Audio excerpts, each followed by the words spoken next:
Long years ago, we made a tryst with destiny, and now the time comes when we shall redeem our pledge. At the stroke of the midnight hour, when the world sleeps, India will awake to life and freedom. Those electrifying words spoken by Jawaharlal Nehru on the night of August 14, 1947, didn't just mark the birth of an independent nation. They set the stakes for something completely unprecedented, building a functioning democracy out of a deeply fractured society. Welcome to this explainer. Today, we're unpacking the sheer mechanics of building India's democracy and Nehru's constitutional vision. Now, when we think of the Indian Constitution, we usually picture the brilliant legal draftsman behind the text. But what's truly fascinating is Jawaharlal Nehru's role as the philosophical architect.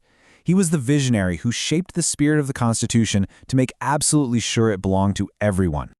Okay, let's dive into this. Our roadmap today covers 6 key areas: framing a diverse nation, the objectives resolution, consensus over coercion, the secularism strategy, defending bicameralism, and finally, resolving parliamentary friction. Let's jump right into Section 1, framing a diverse nation, and the absolute, immense challenge facing the Constituent Assembly in 1946. So, Nehru envisioned a modern industrial society. But he knew it couldn't just be an economic powerhouse. He believed it had to be democratic in spirit, socialistic in content, scientific in temper, and secular in outlook. It's an interesting paradox, really. India was a very old country with this rich, magnificent past, but she was simultaneously a brand new country with completely new urges and desires. But here is the critical question I want us to consider. How on earth do you agree on a single set of rules for hundreds of millions of incredibly diverse people? I mean, it's a staggering difficulty. Very few nations in history had ever successfully answered this question under such extreme circumstances.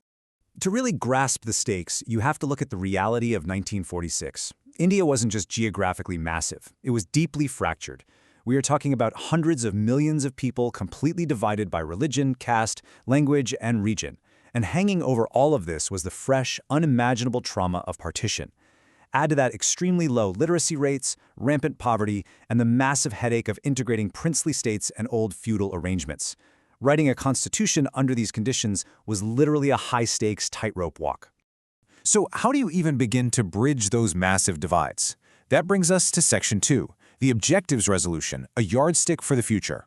On December 13, 1946, Nehru makes his opening move by introducing the Objectives Resolution. Now, this wasn't some dense, boring legal document. It was a foundational statement of intent. It declared India an independent sovereign republic and explicitly guaranteed justice, liberty, equality, and robust protections for minorities. What's amazing is how he presented it. He urged the assembly members not to just treat it as a cold legal vote, but to actually stand up and take it as a solemn, emotional pledge. Nehru later described this resolution as a yard measure. And honestly, that metaphor is perfect. Because throughout the entire drafting process, whenever the framers debated a new clause or phrase, they tested it right against the core democratic principles laid out in this very resolution. Which leads right into Section 3, Consensus over Coercion, the principle of accommodation. This highlights the unique, peaceful method the framers used to make decisions. Now, what's really interesting here is how the framers brought deeply conflicting views under one roof. Take the directive principles of state policy. Instead of picking one ideology and alienating everyone else, they accommodated 3 distinct streams: socialist principles for economic justice, Gandhian principles focusing on village decentralization, and liberal intellectual principles emphasizing individual freedoms. By letting these different values coexist, they masterfully avoided forcing a winner-take-all choice. The renowned historian Granville Austin observed this brilliantly. He noted, "None of the truly important parts of the Constitution were decided by a simple majority vote. Leaders consistently chose negotiation over imposition." This really emphasizes that the strength of early Indian democracy didn't rely on the sheer brute force of majority rule. Broad acceptance and accommodation were absolutely crucial. And you see that strategy of accommodation perfectly in Section 4, the secularism strategy, a principle without the word. This is such a fascinating contrast. Get this, the word secular was actually left out of the original preamble. Both Nehru and Dr. B.R. Ambedkar were reluctant to insert it just to avoid provoking division over a label. Yet there was a powerful implicit guarantee. Nehru practically baked the actual substance of secularism directly into the laws, through fundamental rights, minority protections, and by abolishing separate electorates that divided voters by religion. Because for Nehru, true secularism didn't mean hostility toward religion. Not at all. Instead, it meant the state maintaining a principled distance from all faiths, treating each equally and favoring none. Given the fresh trauma of partition, this wasn't just a lofty ideal. It was an absolute necessity to ensure that religious minorities who remained in India felt safe, secure, and equal. So how did all these ideals translate into the actual machinery of government? Let's move to Section 5, Defending Bicameralism, the two houses of parliament. So the crucial point here is that Nehru fiercely championed a bicameral parliament, meaning a legislature with two chambers, the Lok Sabha, or House of the People, and the Rajya Sabha, or Council of States. He had an unwavering belief that a second chamber was absolutely essential for a federal government to represent the interests of the states, delay rushed legislation, and elevate the overall debate. But hey, setting up democracy on paper is one thing. Actually running it is a whole different beast. By 1953, intense turf wars erupted between the two houses. The Lok Sabha fiercely guarded its exclusive rights over financial matters and money bills. Meanwhile, the Rajya Sabha?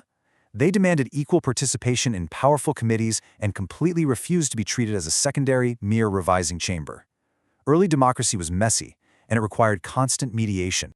Which brings us to our final section, Section 6, Resolving Parliamentary Friction, an organic whole, where we see Nehru stepping in as the pragmatic peacemaker. Nehru had to clearly delineate the boundaries to stop the friction. He affirmed that the Lok Sabha has sole authority over money bills. However, regarding joint select committees, whichever house originated the bill could initiate the committee, and the other could join. But most importantly, he strictly enforced that both houses were co-equal parts of the parliamentary structure. Neither was superior. And this brilliantly illustrates his mindset. Nehru told the members, each house within the terms laid down in our Constitution is independent. If there is a sense of hostility between the two houses, both suffer, as Parliament is an organic whole. He firmly believed that without institutional cooperation, the entire constitutional machinery would just creak and stall. Just to show you how heated things got back then, consider the N.C. Chatterjee incident. A Lok Sabha member publicly referred to the Rajya Sabha as a pack of urchins. Obviously, outraged Rajya Sabha members initiated a privilege motion. The Lok Sabha fired right back, claiming exclusive jurisdiction over its own members. A massive constitutional crisis was brewing. But Nehru intervened impartially. He didn't take sides. Instead, he carefully navigated the rules to diffuse the tension, reaffirming once again that neither house holds superiority over the other. Ultimately, Nehru's personal dedication is really what solidified this democratic machine.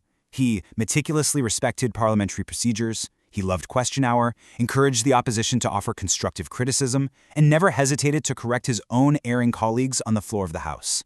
By modeling this behavior, he showed a newly independent nation exactly what a vibrant, respectful democracy should look like. So, we've seen how Nehru used consensus, a philosophical vision, and immense patience to build the foundations of a massive democracy. But I want to leave you with a final thought to ponder. In today's highly diverse and often divided societies, are consensus and accommodation still the most effective tools for resolving deep political disagreements?